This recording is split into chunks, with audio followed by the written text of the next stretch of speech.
My father was a motor mechanic, my mother was a kindergarten teacher, and then one day I decided, let's try cooking. I worked in Gatwick, I did 4 years there. No, they're in the Middle East. Like, very good, chef, very good. I said, all right then. So we have two beautiful boys. He wants to be an actor, so maybe he'll be sitting in your place one day. My wife is the administration person, so she runs all the admin of the guild.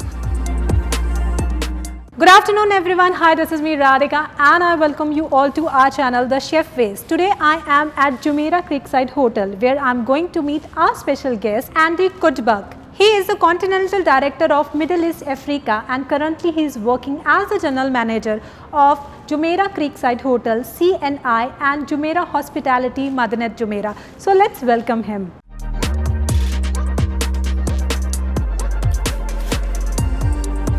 So now it's time to welcome our special guest, Mr. Andy Cuthbert.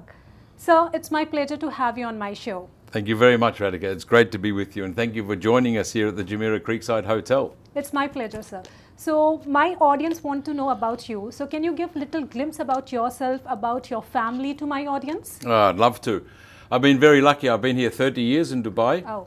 So here is really home. So I married my wife here, Josephine. She's from the Philippines originally. Okay. And when I worked at the Hilton Hotel, she was the hostess in the fine dining restaurant. I was the sous chef. We have two beautiful boys. Well, now they're big. So one is 25. He's in Australia. He wants to be an actor. So maybe he'll be sitting in your place one day. Oh my God. And the other youngest boy, he's 22, and he's here now in Dubai with us at university. So Dubai is our home, but originally from Australia in Melbourne. Right. My background is the culinary. I was a cook in Australia and I did an apprenticeship in cookery. Right. I left Australia in 1988 and then I travelled to the UK where I worked at the Gatwick Airport Hilton Hotel, which was a great experience. And then in 92 I came to Dubai when there was not much here. So I worked at the Dubai Hilton, which is near the Trade Centre, and then I was also lucky enough to work at the Hilton Beach Club. And for the last 20 years, I've been working with the Jumeirah Group. Wow, it's really amazing. So as you have mentioned in your journey, you have started your professional journey from the Australia, right? Then you have moved on to the UK and now in 1992, you have come to this Dubai. So how was your journey you have started? Like what was the one thought came in your mind that you want to go for this kind of field? And you have worked in the different countries, right? So how was your different experience in each and every country?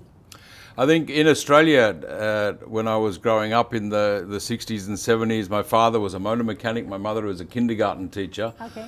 And in Australia, you either go to university or you do a technical trade. So my mother used to always say, get your piece of paper. Okay. So at one stage, I realized that I left school quite early when I was 16 or 17 after year 10. And so I said, okay, what'll I do? So doing an apprenticeship in something. Right. And then one day I decided, let's try cooking. And my cousin, he was a chef, or still is a chef, and he was running an events business in Melbourne. So I started to work there, washing the dishes, helping in the kitchen, selling tickets for the golf course, all sorts of little jobs. All kind of struggle you have started, like you did in your... So what was your age when you have started this? I was around 16. Oh, yeah, so a long time. 16, 17. Quite young. Yeah, and then from that I was able to get an apprenticeship in cookery through in Melbourne, and did 4 years of that. Then I worked in a few hotels, and when I worked for the Hilton International at the in Melbourne, that was sort of where I realised there was more to the culinary, there was more to cooking, more to hotels, because I'd worked in restaurants, not in hotels. And many of the guys in the kitchen were European. See, I'm Australian, I'm not European. Right. And our chefs were from Switzerland or Germany or France, Austria. All kind of nationalities, Exactly. So I said, well, why aren't the Australian guys in charge? So I said, I'll go to the UK. So I managed to get a very lucky opportunity to go very quickly from Melbourne to London to Gatwick. And there I really learned about cuisine. There I learned ingredients, European style of cooking. The experience was phenomenal. The dining, I worked with some excellent chefs and learnt so much. And so that was one of the great things that I thought, that if I travel the world, I can learn even more until I'll go back home after 1 year or 2 years. Yeah. So I left in 88. It's now 2022 and I'm still away. And then when I worked in Gatwick, I did 4 years there. And then I worked with a variety of chefs as well. not only Europeans, but there was 2 Sri Lankan guys that I worked with. Okay. And they'd worked in Dubai before, and they said, "Oh, chef, you have to go to Dubai." I said, "Oh, that's nice. Where is it?" I didn't even know where Dubai was. Okay. No, they're in the Middle East. Like, very good, chef, very good. I said, "All right then." So I applied for a transfer, and I got the transfer. So I was again very lucky, right place, right time, and I moved here in January the 6th, 1992, to the Hilton Hotel, which is at the Trade Centre, or was at the Trade Centre. And so all the time working with the different nationalities, you learn so much. And from the cuisine. Right.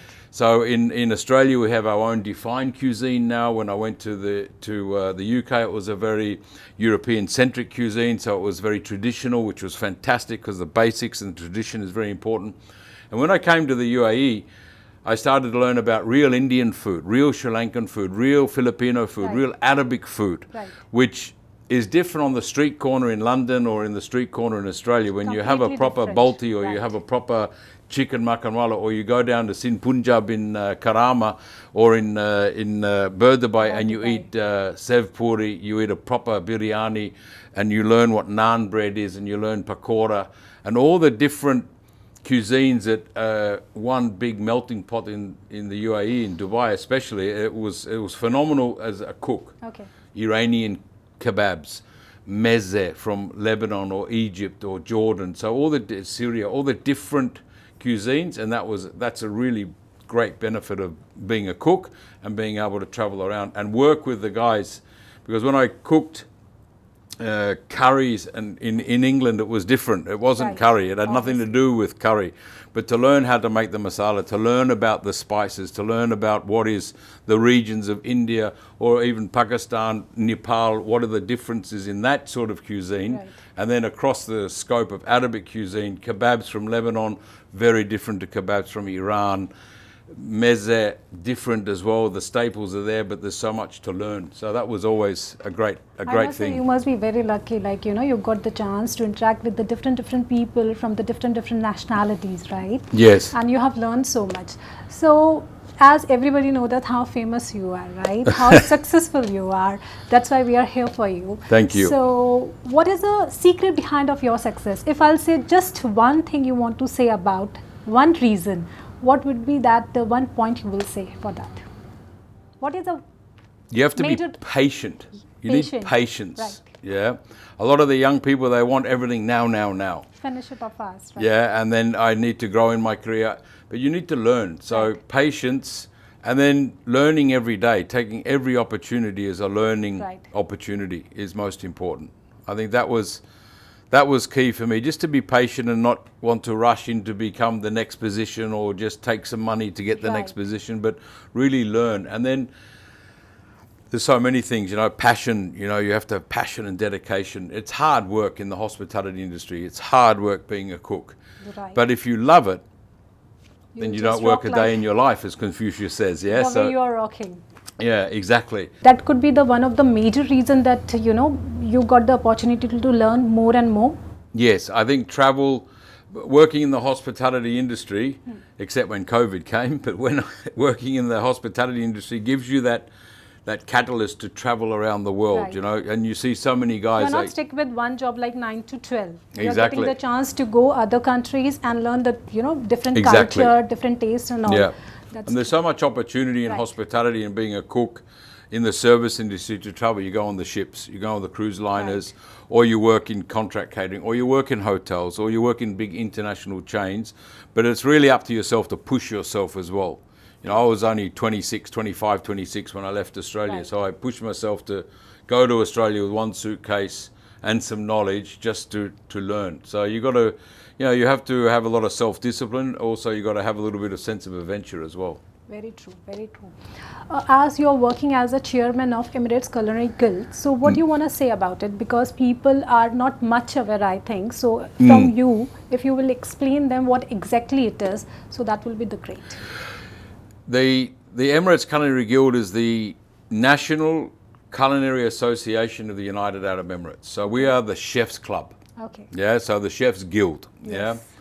Yeah. In my early career, I didn't really have much to do with Chefs Guilds or Chefs Clubs or competitions. Okay. But when I came to the UAE, I started to enter competitions.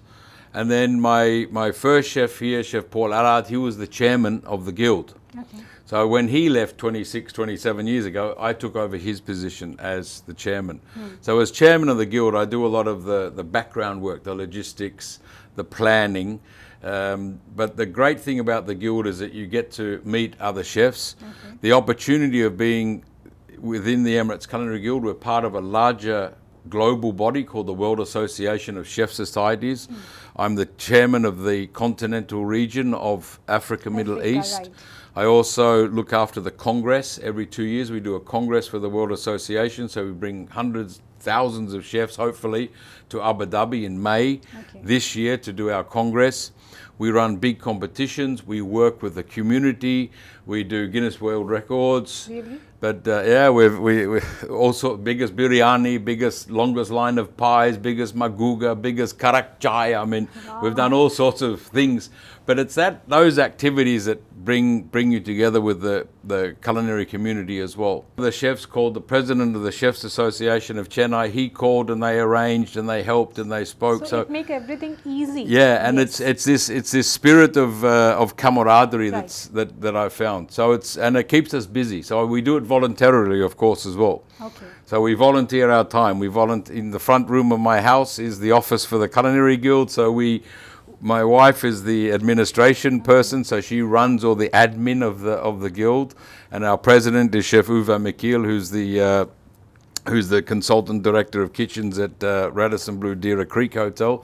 He's been president as long as I've been the chairman, because he took over and I took over at the same time 26 plus years ago. Wow, it's really good. So it's a good feeling, and when you see there's many young chefs that compete in our competitions that are now executive chefs or executive sous chefs. They've grown in their career, but also they're in Australia or they're in Canada or in the States or in UK, in Europe. And what we've done with them is help them get that immigration. At least they get because if you do not have someone to guide you correctly, but with this, they have someone to guide the right direction, right? Correct, yeah. And each and every step matters. Exactly, and it gives them an opportunity to show what they can do. It's a good thing for their careers. It's a good thing for their CV. You know, when a young chef or a chef wins a gold medal or wins the trophy at some of our competitions, there's people in the audience that go, "Oh, we'll offer him a job or her." So there's an opportunity to grow your career. Right. And the greatest thing for us is when our young chefs that are members of the Culinary Guild send us a little email and say, "Oh, chef, thank you so much. I'm now in Canada." Now, one thing which really I want to ask you, because you have so much knowledge regarding the food and everything. Currently, the way we are suffering with any kind of disease, maybe that is a major or the minor one. So what is the one thing you would like to advise to my audience, how we can live the healthier life? What are the basic points you can tell? Moderation is key. Unfortunately, not like me, but balanced diet. You know, going back to the basics of 100 years ago and eating like we used to. Yeah, there's so much on offer now. There's so much ready-made product. There's so many things that the convenience of food is at our fingertips, but the convenience also means that we can get more of what we shouldn't eat a lot of all the time. Yeah, so I think cooking at home, cooking a balanced meal. That's really amazing, and thank you so much for all the details, all the experience what you are sharing. In the last, if you can share any of your advice for my people, for my audience, you know, they can work on it to live the healthy life. What one advice would you like to give? One advice I'd give to your audience, Radhika, about eating healthy is buy fresh ingredients, buy local, experiment, but also just in moderation, just watch what you cook as well and what you feed your family. Yeah. Remember that the food we eat is a reflection of how our bodies will react. So if it's a well-balanced diet, fresh ingredients, and maybe not too much sugar, not too much bread, more fruits and vegetables, of course, that's what the dietitians and the doctors always tell us, but also find a balance that is right for you and your family, but also try to experiment, but fresh is best. Thank you so much, Mr. Andy. It was really great time with you and so much learning from you. I wish it could be a little longer, but maybe next time. Thank you so much. Thank you, Radhika. It's been wonderful to have you, and thank you for coming to Jumeirah Creekside Hotel My and pleasure. letting us talk about the Emirates Culinary My Guild. pleasure. Thank you. Thank you. Ramadan Kareem.